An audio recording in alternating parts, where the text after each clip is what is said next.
Welcome back to Hardball. We're back with the 39th President of the United States, Jimmy Carter. His new book is called Palestine, Peace, Not Apartheid. And President Carter, why did you use the word apartheid in the book's title? Well, let's look at the entire title, if you don't mind. The first word is Palestine, which involves the land that belongs to the Palestinians, not the Israelis.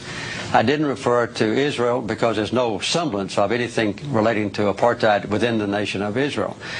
And I also emphasized the word not, that is peace and not apartheid. That's what I hope to accomplish with this book, is to move toward that goal.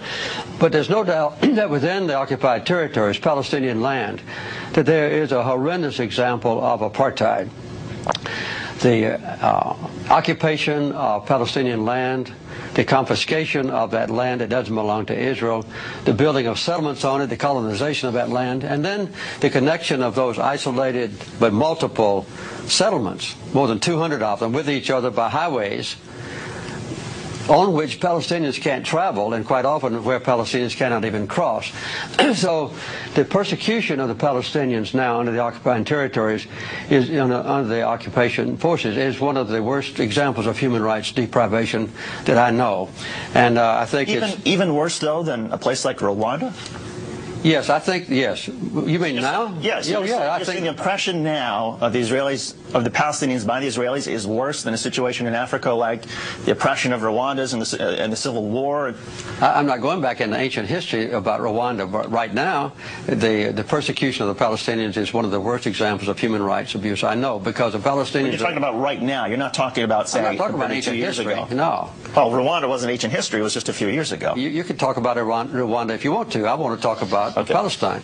What is being done to the Palestinians now is horrendous in their own territory by the occupying powers, which is Israel. They've taken away all the basic human rights of the Palestinians, as was done in South Africa against the blacks. And I make it very plain in this book that the apartheid is not based on racism, as it was in South Africa, but it's based on the desire of a minority of Israelis to acquire land that belongs to the Palestinians and to retain that land, and then to exclude the Palestinians from their own property and subjugate them so that they can't arouse and demonstrate their disapproval of being robbed of their own property. That's what's happening in the West Bank. And the people in this country, in America, never know about this. They never discuss this. There's no debate about it. There's no criticism of Israel in this country. And in Israel, there is an intense debate about the issues in this book.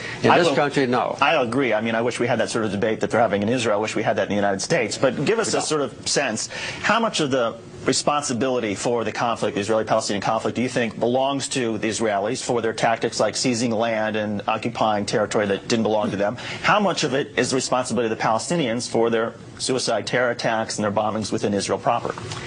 Well, as a matter of fact, the basic cause of the conflict is a sustained occupation of other people's land by the Israelis.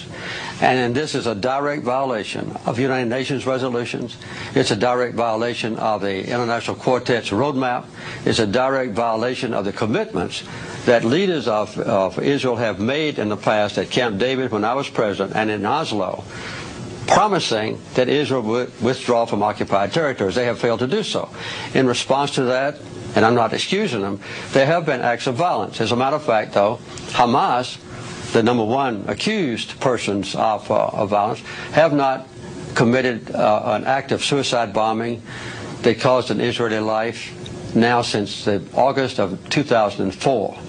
And I hope that they won't do that anymore. Other participants of the Palestinian society, smaller ones, have committed some atrocities. But the loss of life in the entire occupied territories has been horrendous and has been caused by